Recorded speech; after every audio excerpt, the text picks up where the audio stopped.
दोस्तों, Bill Gates कहते हैं अगर आप गरीब घर में पैदा हुए हो तो इसमें आपकी गलती नहीं है, लेकिन अगर आप गरीब ही रहकर मर गए तो इसमें सिर्फ और सिर्फ आपकी ही गलती है। दुनिया के सबसे अमीर लोगों में इनकी गिनती की जाती है। बिल गेट्स अपनी मेहनत और सच्ची लगन से इस मुकाम तक पहुंच गए हैं कि अगर वो दुनिया में एक अपना अलग देश बनाना चाहें तो वो दुनिया का 37वां सबसे अमीर देश होगा। बिल गेट्स हर दिन लगभग 100 करोड़ से भी ज़्यादा कमाते हैं। बिल गेट्स का असली नाम विलियम हेनरी गेट्स है। इनका जन्म 28 अक्टूबर 1955 को वाशिंगटन के सिएटल में हुआ था। बिल गेट्स के पिता विलियम हेनरी गेट्स थे, जो वहां के मशहूर वकील थे। उनके माँ बाप उनके लिए लॉ में करियर बनाने का सपना देख रहे थे, लेकिन बिल गेट्स को तो बचपन से कंप्यूटर और उनकी प्रोग्रामिंग लैंग्वेज में इंटरेस्ट था।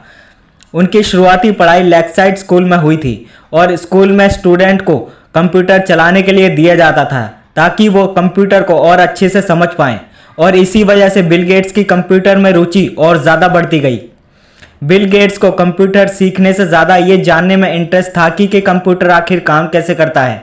कुछ सालों के अंदर कंप्यूटर में नॉलेज होने के बाद उन्होंने 13 साल की उम्र में एक गेम बना डाली जिसका नाम था टिक टैक टू, और उस गेम को एक सिंगल पर्सन भी खेल सकता था। स्कूल के टाइम में बिल गेट्स की मुलाकात पॉल एलन से हुई और वो दोनों अच्छे दोस्त बन गए। एक दिन बिल गेट्स और उनके दोस्त एलन को कंप्यूटर लैब में रोक लगा दी थी, क्योंकि वो दोनों पढ़ाई से ज़्यादा टाइम कंप्यूटर लैब में बिताते थे और कंप्यूटर के सॉफ्टवेयर्स के साथ छेड़छाड़ किया करते थे। बाद में दोनों को फिर से इस शर्त पर कंप्यूटर लैब में आने दिया कि वो प्रोग्राम में एरर निकाल के देंगे, और इस समय बिल गेट्स ने एक और कंप्यूटर सॉफ्टवेयर बनाया जो क्लास के टाइम टेबल शेड्यूल में काम आता था।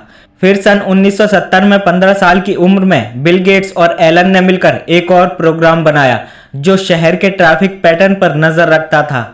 उन्हें इस प्रोग्राम के लिए $20,000 मिले थे, जो उनकी पहली कमाई थी। 1973 में वो लेक्साइड स्कूल से पास होने के बाद हार्वर्ड यूनिवर्सिटी एडमिशन के लिए चले गए, लेकिन बिल गेट्स ने 1975 में ग्रेजुएशन किए बिना ही कॉलेज छोड़ दिया और अपनी कंपनी की ओर ध्यान देने लगे। 26 नवंबर 1976 को उन्होंने माइक्रोसॉफ्ट को एक कंपनी के तौर पर रजिस्टर कराया और देखते ही देखते कंप्यूटर सॉफ्टवेयर की दुनिया में पहला स्थान बना लिया। बिल गेट्स कहते हैं कि उनकी संपत्ति में उनके बच्चों का कोई हक नहीं होगा। वो कहते हैं कि मैं अपने बच्चों को काबिल बनाऊंगा, लेकिन पैसे कमाने के रास्ते उन्हें खुद ही बनाने होंगे।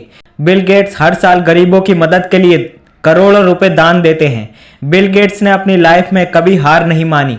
उनका कहना है कि गलतियां तो सभी से होती हैं, लेकिन उन गलतियों को जो सुधारने का प्रयास करता है वही जीवन में सफल हो पाता है। और दोस्तों, ऐसे ही वीडियोस के लिए हमारे चैनल को सब्सक्राइब करके साइड वाले बेल को ज़रूर दबाना।